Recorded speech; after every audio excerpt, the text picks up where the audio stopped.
Chapter हमारा third, बस की यात्रा, जो कि बसंत है। तो अब हम स्टार्ट करते हैं वीडियो स्टार्ट करने से पहले, चैप्टर स्टार्ट करने से पहले मैं आपको इसके कठिन शब्दार्थ बताना चाहूँगी ताकि आपको आसानी से समझ में आए।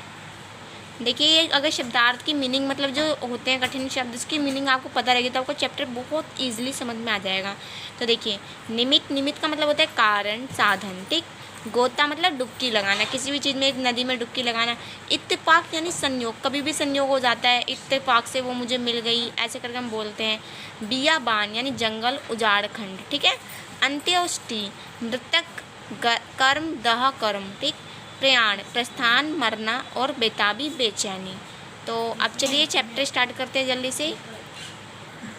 तो गाइज आप देख सकते हैं ये है बस, चैप्टर का नाम ही है बस की यात्रा। तो हम समझ सकते हैं कि बस चैप्टर में बस के बारे में। तो मैं उससे पहले आपको इस चैप्टर की समरी टाइप मतलब थोड़ा सा पार्ट के बारे में बता देती हूँ इसमें है क्या, ताकि आपको अच्छे से समझ में आए। जो बस की यात्रा नामक प्रस्तुत पाठ में लेखक द्वारा मित्रों के साथ की गई बस यात्रा का मतलब, इसमें जो लेखक ने लिखा उसमें दो जो फ्रेंडशिप होता है, ग्रुप होता है सबका, वो ना बस की यात्रा कर रहे हैं, तो उसके बारे में बताया गया, ठीक है। लेखक को समय पर उन्हें अपने गंतव्य पर पहुंचना है। यात्रा में लगने वाला समय का अनुमान कर वह बस यात्रा आरंभ कर देते हैं, पर ऋण शीन पर जो तो घटती गति के साथ आगे जोड़ती है। लेखक को गंतव्य पर पहुंचने को आशा क्षीण होती जाती है, ठीक है। अब इसके अंदर हम क्या क्या टॉपिक पढ़ेंगे तो वो समझ लीजिए आप। वह वयोवृद्ध बस, और बस ने किया सविनय अवज्ञा आंदोलन, लेखक को लगने लगा डर, और लास्ट आ जाता है हमारा बस की दशा वृद्धा जैसी, ठीक है। तो चलिए हम स्टार्ट करते हैं चैप्टर में है क्या।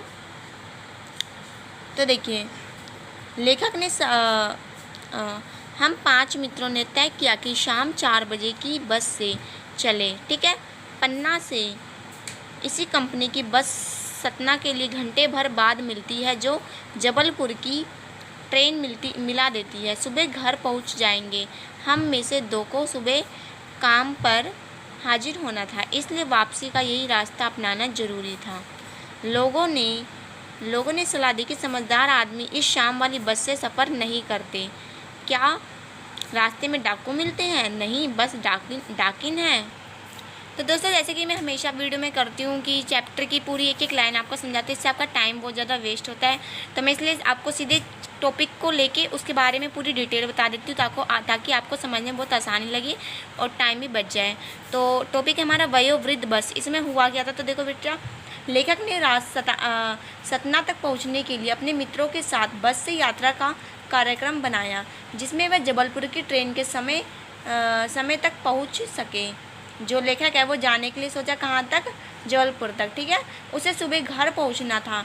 कुछ लोगों ने शाम की बस से यात्रा करने की सलाह भी दी, ना करने की सलाह दी। मतलब कुछ लोगों ने जब वो घर जा रहा था तो बोला कि उसको बस की यात्रा नहीं करनी चाहिए, ठीक है। तो क्यों नहीं करनी चाहिए अभी आपको समझ में आएगा, बिल्कुल डिटेल में हम पढ़ेंगे। तो देखिए, लेखक ने देखा कि जिस बस में उसे जाना है वह बहुत पुरानी हो चुकी है। ऐसी बस तो डिपो में खड़ी रहनी चाहिए। बस की दशा आप देख सकते हैं, बस कितनी ज़्यादा मतलब कितने बुरे हालातों में है, ऐसा लग रहा है कि सदियों से यहीं पे पड़ी हुई है। तो देखिए, बस की दशा देखकर इसकी वृद्धावस्था का ख्याल आता है। मतलब वो सोच रहा है कि ये बस की जो दशा है, मतलब बस दिखने में जैसी लग रही है, उसको देख के तो ये लग रहा है कि ये बूढ़ी हो चुकी है। उसकी जीप दशा देखकर लोग सवारी करने से बचना चाहते हैं। संयोग से बस कंपनी के एक हिस्सेदार भी उसी बस से यात्रा कर रहे थे। उन्होंने बस के बारे में बताया कि ये बस चलती भी है, और वह भी अपने आप। लेखक को उसकी दशा और अपने आप चलने को सोचकर आश्चर्य हुआ। लेखक इस यात्रा के लिए द्वंद्व की स्थिति में था। उसके मित्रों ने उसे साहस दिलाकर बस में बिठाया। जो लोग उसे छोड़ने आए थे वे लेखक को ऐसे देख रहे थे जैसे लेखक को अंतिम विदा दे रहे हैं, ठीक है। तो मतलब बस की कंडीशन बहुत ज़्यादा ख़राब थी बच्चों, जिसकी वजह से उन लोगों को ये उम्मीद थी कि ये बस से पता नहीं घर पहुंच भी पाएगा कि नहीं पहुंच पाएगा, ठीक है। तो चलो आगे स्टार्ट करते हैं। तो नेक्स्ट टॉपिक है हमारा, बस ने किया सविनय अवज्ञा आंदोलन, ठीक है। सविनय अवज्ञा आंदोलन आपको पता है भारत में शुरू हुआ था, जो कि गांधी द्वारा शुरू हुआ था। तो इसमें एक तरह से ऐसी वेव है, तो आप समझिए। देखिए अब क्या होता है इसमें, बस स्टार्ट होने पर लेखक को ऐसा लगा मानो पूरी बस की इंजन हो। मतलब बस इतनी गंदी कंडीशन में थी, ऐसा लगा था जो पूरी बस है वो क्या है, एक इंजन है। पूरी बस बुरी तरह हिल रही थी। उसे खिड़कियों में बचे खुचे कांच से ज़्यादा खतरा नज़र आने लगा। मतलब जो बस है उसके अंदर बहुत ज़्यादा कांच जो है टूटे फूटे हैं, तो जो लेखक है उसको डर लग रहा था। तो तो तो देखिए अब बस को वो क्या लग रही थी, बस उसको पूरी इंजन लग रही थी। पूरी बस पूरी तरह हिल रही थी और मतलब बहुत ज़्यादा हिल रही थी, बहुत पुरानी थी ना, खचाड़ा सी। इस वजह से वह बस की खिड़की छोड़कर एक तरफ हट गया। उसे लगा जरूर वह बस गांधी जी के ज़माने की है ये, ठीक है। उसे ऐसा क्यों लगा, क्योंकि बस बहुत ज़्यादा पुरानी है। उसको लगा कि गांधी जी के असहयोग एवं सविनय अवज्ञा की राह पर चल पड़ी है। शायद उस समय वह अच्छी हालात में रही हो। उसकी सीट कभी बस को छोड़ रही थी, कभी बस सीट को, ठीक है। 8-10 मील जाने पर स्थापित यह थी कि यह पहचान मुश्किल हो रहा था कि सीट ऊपर है या लेखक। मतलब जो सीट है वो बहुत ज़्यादा बुरी कंडीशन में थी, वो इतनी हिल रही थी, खिड़कियाँ हिल रही थी, बस का इंजन ढक ढक ढक ढक हिल रहा था, तो बहुत दिक्कत हो रही थी। ये जो बस था बहुत ज़्यादा पुरानी थी। तो आगे देखते हैं अब हम नेक्स्ट टॉपिक पे हम आ जाते हैं। तो गाइस नेक्स्ट टॉपिक है हमारा, लेखक को लगा डर। मतलब जो लेखक हैं इस चैप्टर में उनको लगने लगा डर। डर किसी को भी लग सकता है, कभी भी लग सकता है, और किसी भी चीज़ से लग सकता है। तो इसमें लेखक को डर लग रहा है, तो कैसे लगा, क्यों लगा, अब हम वो चैप्टर पढ़ेंगे जब भी पता चलेगा। तो सुनिए ध्यान से। चलती बस अचानक रुक गई। मतलब जो बस है वो चल रही थी, धीरे धीरे चली रही थी, लेकिन वो अचानक से रुक गई। पता चला कि पेट्रोल की टंकी में छेद हो गया है। ड्राइवर पेट्रोल बाल्टी में रखकर नली से इंजन में पहुंचाने लगा, ठीक है। मतलब जो पेट्रोल है वो ख़त्म हो गया था, तो ड्राइवर बाल्टी से उसमें जो पेट्रोल है वो लेके जाने लगा।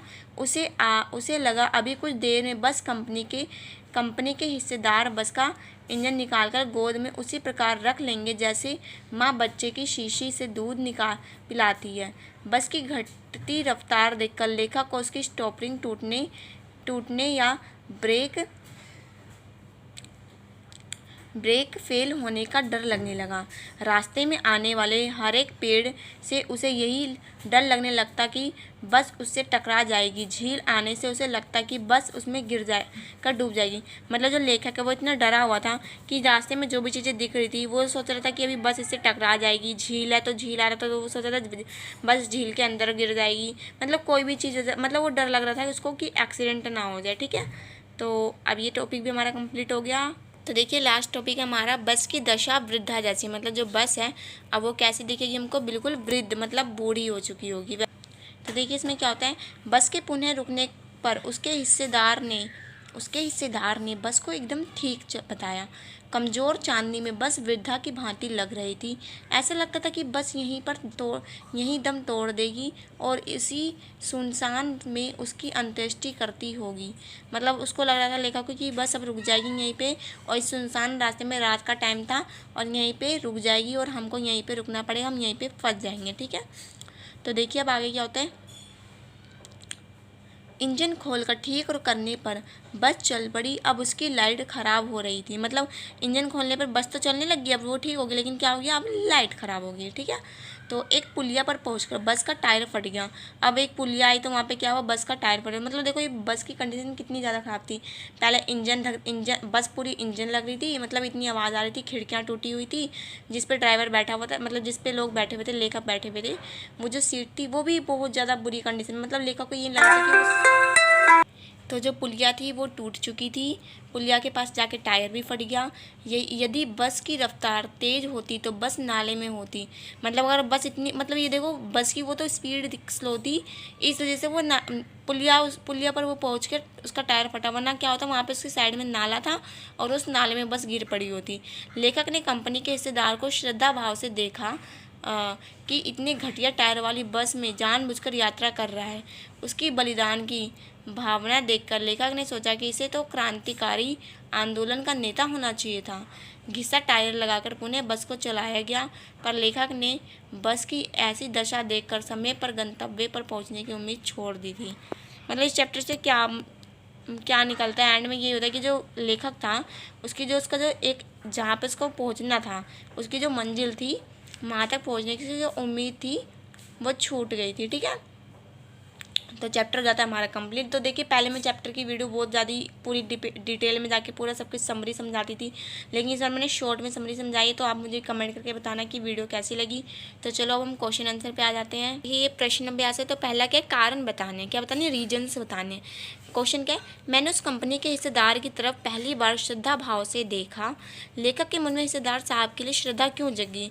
मतलब ये पूछे कि जो लेखक था उसके मन में जो हिस्सेदार, वो जो कंपनी का हिस्सेदार है, उसके लिए श्रद्धा कैसे जगी। तो इसका सबसे पहला रीज़न तो क्या था कि जो लेखक है उसके मन में हिस्सा इसलिए जगी थी क्योंकि जो बस का जो टायर है घिसकर बिल्कुल ही ख़राब हो रहा था। ठीक है, और ये कहीं थी कभी भी ये कहीं से कभी भी फट सकता था। उसकी गति भी बहुत ज़्यादा धीमी थी, बस का टायर फटने से बस पलट सकती थी। इससे अन्य यात्रियों के साथ साथ उनकी जान जाने का भी खतरा था जो वो हिस्सेदार थे, पर वे जान को जोखिम में डालकर यात्रा कर रहे थे। ठीक है, और सेकंड पॉइंट आ जाएगा जैसे उसकी भावना उसके अंदर है वैसे ही अन्य दुर्लभ है। ठीक है, थर्ड पॉइंट आएगा, उनके साहस और बलिदान की भावना के हिसाब से उन्हें क्रांतिकारी आंदोलन का नेता होना चाहिए था। अर्थात